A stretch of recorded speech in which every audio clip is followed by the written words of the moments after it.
مسلم wife, مسلمان بیوی، Islamic wife, Islamic house wife, Muslim house wife. ناظرین، وی لاگ نمبر ہے 21، پیج ہے 23، مسلمان بیوی ہیڈنگ ہے اور چیپٹر ہے مسلمان بیوی میں زندگی گزارنے کا طریقہ۔ اور ناظرین، یہ کتاب جس کا ٹائٹل ہے مسلمان بیوی اور اس کتاب کے مصنف ہیں حضرت مولانا ادریس صاحب انصاری رحمۃ اللہ علیہ، ہم روزانہ کی بنیاد پر کم از کم ایک ویلاگ آپ تک پہنچانے کی جسارت کرتے ہیں، اس نیت سے، اس امید سے، اس آس سے کہ آپ خود بھی سنیں گے اور لوگوں تک پہنچائیں گے۔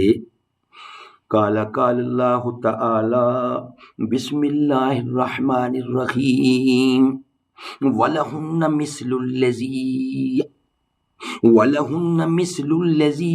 عَلَيْهِنَّ بِالْمَعْرُوفِ، سورۃ البقرہ نمبر 2 اور آیت نمبر ہے 228۔ وَلَهُنَّ مِثْلُ الَّذِي عَلَيْهِنَّ بِالْمَعْرُوفِ، اور مردوں پر عورتوں کے بھی ایسے حقوق ہیں جیسے عورتوں پر ہیں قاعدہ کے مطابق، سبحان اللہ، اور مردوں پر بھی عورتوں کے ایسے ہی حقوق ہیں جیسے عورتوں پر ہیں قاعدہ کے مطابق۔ مسلمان بیوی یہ ہیڈنگ ہے، حضرت مولانا ادریس صاحب انصاری کی لکھی ہوئی یہ کتاب ہے۔ ہم روزانہ کی بنیاد پر کوشش ہوتی ہے کم از کم ایک ویلاگ آپ تک ضرور پہنچایا جائے۔ حسین لڑدا شمر دنال، حسین دسدا عمر دنال، حسین ظالم تو ڈر نہیں سکتا، اے حق نو کر کے قبول لکھ لے۔ حسین عابد، حسین ماجد، حسین ساجد، حسین زاہد، حسین عامل، حسین کامل، حسین جگر بطول لکھ لے۔ حسین عامل، حسین کامل، حسین کاری ہے کربلا دا، حسین لئی تو نماز اندر نبی دے سجدے نو طول لکھ لے۔ اے گنتی شنتی دا رولا چھڑ دے، علی دا سارا گھرانہ پا کے۔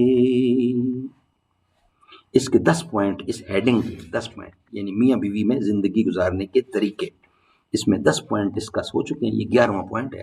خوب سمجھ لو کہ میاں بیوی کا ملاپ فقط خالی خولی محبت سے نہیں ہوتا، بلکہ محبت کے ساتھ میاں بیوی کا ادب بھی کرنا ضروری ہے۔ میاں کا بیوی کرے اور بیوی کا میاں کرے، میاں کو اپنے برابر درجہ میں سمجھنا بہت بڑی غلطی ہے۔ پوائنٹ نمبر 12، 12واں پوائنٹ، میاں سے ہرگز کبھی اپنی کوئی خدمت نہ لو۔ اگر وہ محبت سے آ کر کبھی تمہارے ہاتھ پاؤں یا سر دبانے لگے تو تم نہ کرنے دو۔ بھلا سوچو تو صحیح کہ اگر تمہارا باپ ایسا کرے تو کیا تم کو گوارا ہوگا؟ پھر شوہر کا رتبہ تو باپ سے بھی زیادہ ہے۔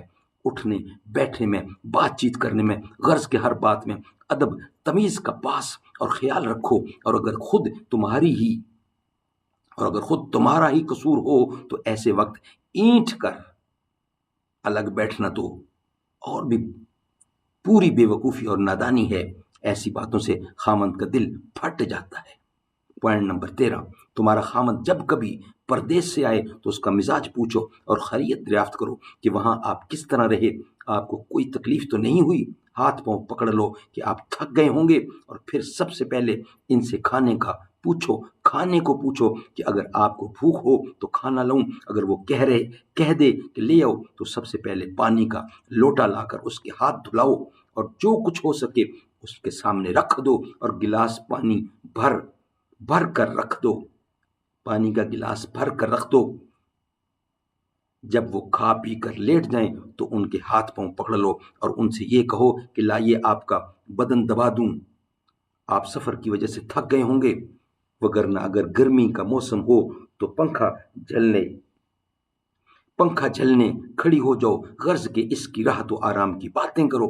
اس سے روپے پیسے کی باتیں ہرگز نہ کرنے لگو کہ ہمارے لیے کیا چیز لائے ہو، کتنے پیسے لائے ہو۔ یہ بھی نہ کرو کہ اس کی جیب ٹٹولنے لگو اور اس کے بٹوے کی تلاشی لینے لگو۔ روپے کا